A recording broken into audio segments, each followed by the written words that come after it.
There are several reasons behind Marvel's recent decline, but a big one that there's very little controversy about is that the writers, many of whom come from the school of Rick and Morty, simply aren't up to par. It's pretty bad when even Grace Randolph calls on Marvel to fire the writers whose only meaningful past credit are their stints on Indeed Rick and Morty. One of these would be Jeff Loveness, the writer of Ant-Man and the Wasp: Quantumania and the scheduled writer of Avengers: The Kang Dynasty. He told the Daily Beast that the negative reception to Quantumania came as a shock to him, but don't worry too much on his behalf, because he quickly managed to rationalize and dismiss this completely, taking no lessons away from it. Let's see how. In this editorial, I'll begin by going through Loveness' qualifications for writing a Marvel movie in the first place, how he rationalized away the negative reaction to it, and why doing so is a major issue for the future of not just Marvel, but Hollywood at large.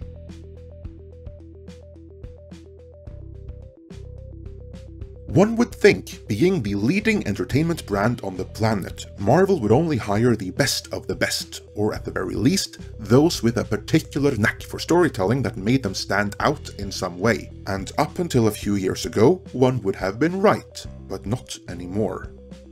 From Phase 4 onwards, being part of the right crowd, or having the approved opinions, appeared to take precedence over anything else. Also, having worked on Rick and Morty evidently goes a long way, and that brings us to Jeff Loveness.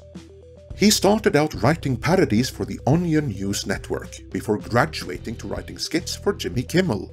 From there, he went on to write for Rick and Morty from Season 4 onwards. He wrote a few comics for Marvel, and from there to the 200 million Ant-Man and the Wasp: Quantumania, where he is the only credited writer, despite never having written a movie before.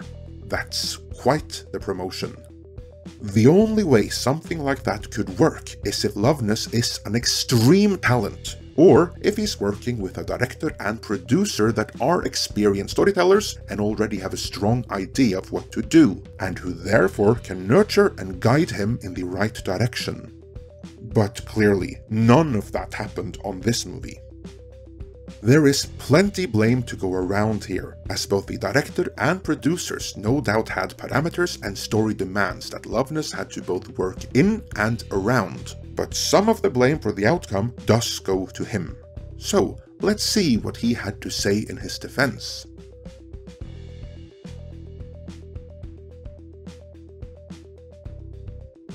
To be honest, those reviews took me by surprise, Loveness told the Daily Beast in an interview a week after Quantumania's release. I was in a pretty low spot. Those were not good reviews, and I was like, what the? In other words, he genuinely thought that what was there on screen was good, and that Quantumania was going to be a crowd-pleasing hit. That makes me wonder, did director Peyton Reed also think so? Did Kevin Feige? Did Bob Iger? Are they all out of touch, or did they just not tell Loveness that they made a stinker? He continued, I'm really proud of what I wrote for Jonathan Majors and Michelle Pfeiffer. I thought it was good stuff, you know, and so I was despondent and I was really sad about it. I am sympathetic to that it must suck that the audience rejected what he thought was good writing, but in the audience's defense, and with reference to our earlier Quantumania postmortem, which you should check out if you haven't seen it already, link is in the description, the only thing he wrote for Michelle Pfeiffer was plot contrivances in order to facilitate the movie happening in the first place, and where Kang is concerned, he decided to humanize him by having him loose. This is where the director and producers needed to overrule and let him know that humanizing their Thanos replacement might not be the best course of action here, but they didn't, and the movie was not received well. So, how did Loveness get over that disappointment?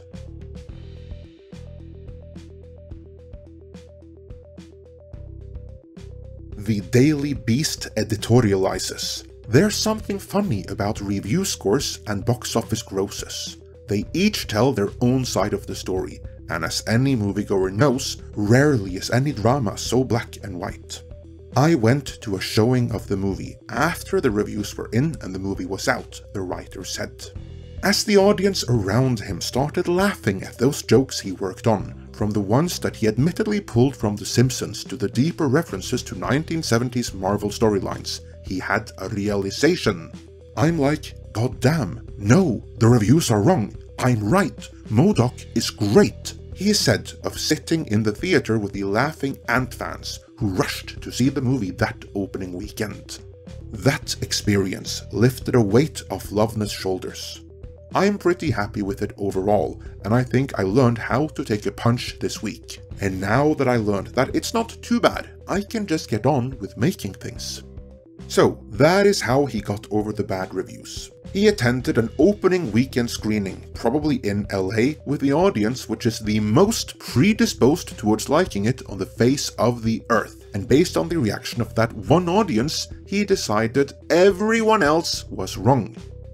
The implied part of that is that there were no lessons for him to learn. Modok was great, don't you know? So carry on as before, and write the next Avengers movie without taking any cues or lessons from Quantumania.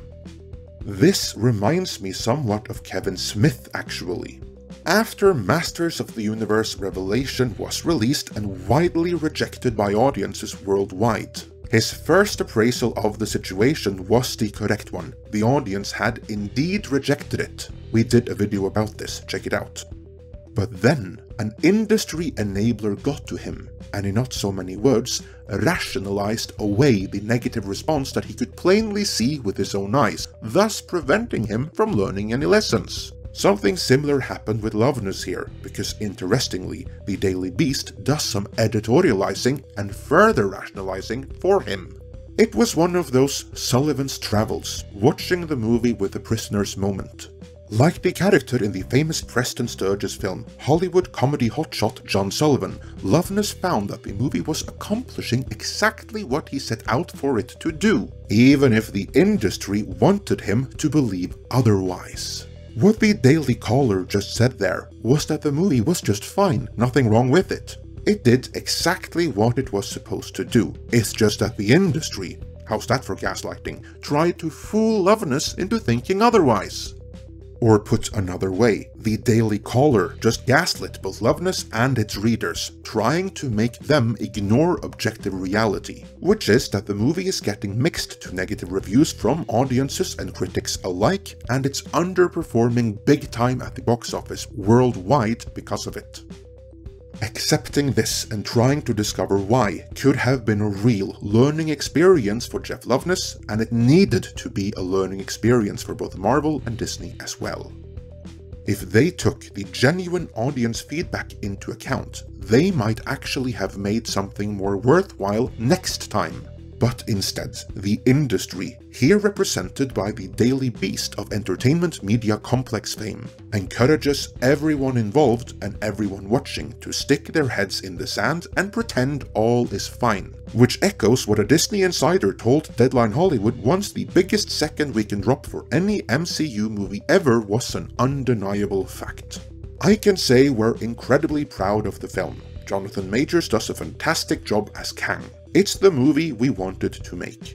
Box office is what it is, but it's not going to stop people from going back to the theaters. Newsflash Disney, people came back to theaters more than a year ago. They're just increasingly getting over what the Marvel brand has degraded into. And until the producers, the directors, and yes, even writers like Jeff Loveness accept that their product is being rejected by the audience, nothing will get any better.